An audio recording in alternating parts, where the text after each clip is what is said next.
If we want somebody to be vulnerable in front of us, we have to be vulnerable in front of them first, and that's especially true in moments of change. None of us like change. Most of us don't like change to varying degrees, because we know change knocks us out of our comfort zone. Change induces stress, no doubt. And when we experience stress, typically the first thing we do is figure out, how do I make the stress stop? Which usually means we're going to go to what we know. We are going to recoil, we are going to go to wherever our comfort zone is, and we are going to fight to defend that comfort zone as long as we can, because this is where we want to stay. When we think about the things that tend to stress out business teams in 2019, disruption isn't new. It just happens a lot faster, and more people have the ability to participate. Scalability isn't new. Technology just makes it happen a lot faster.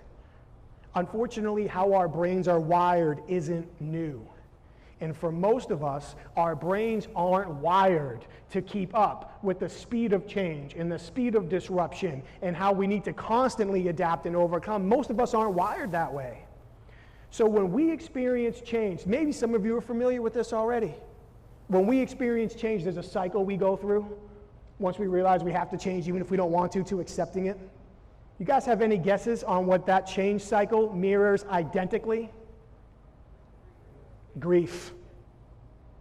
The cycle, that the Kubler-Ross grief cycle mirrors the exact cycle we experience when we go through change.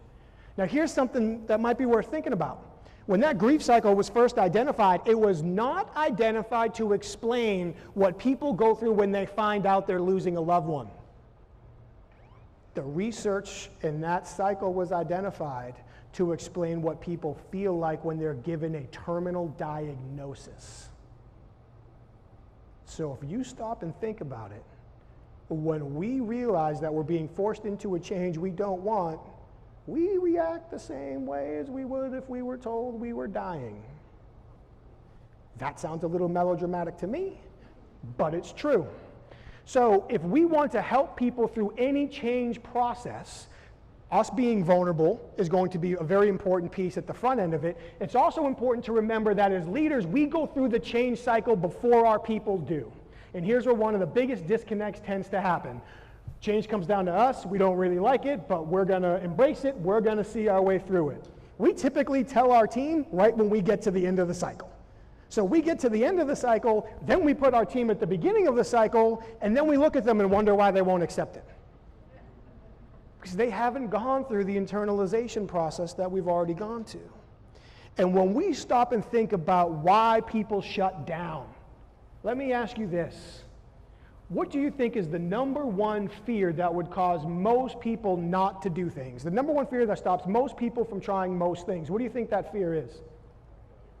It's not failure. Dig a little deeper, say it.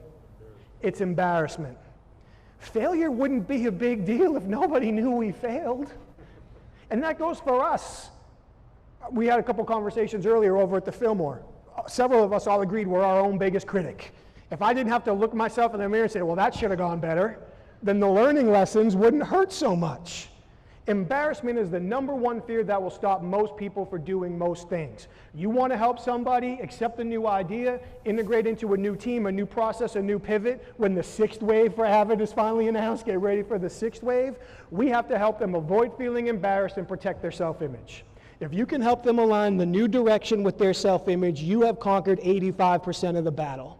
The further away your new direction is from their self-image, the more difficult this process is going to be. Now, candor is a big part of this. Truthfulness is a big part of this.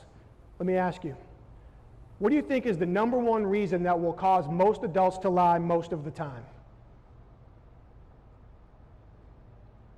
Putting aside the diseases and chemical imbalances and psychosis and those things. What do you think is the number one reason that causes most adults to lie most of the time? Anybody but Steve. I know he knows the answer.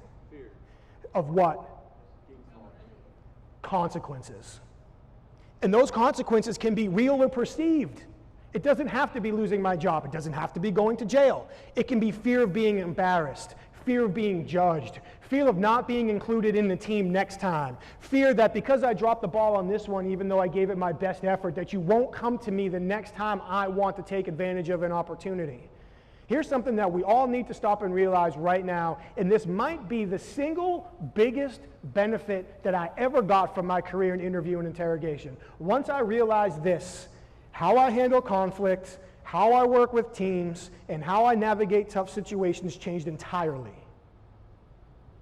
Most of the time when people lie, they are not lying to hurt you.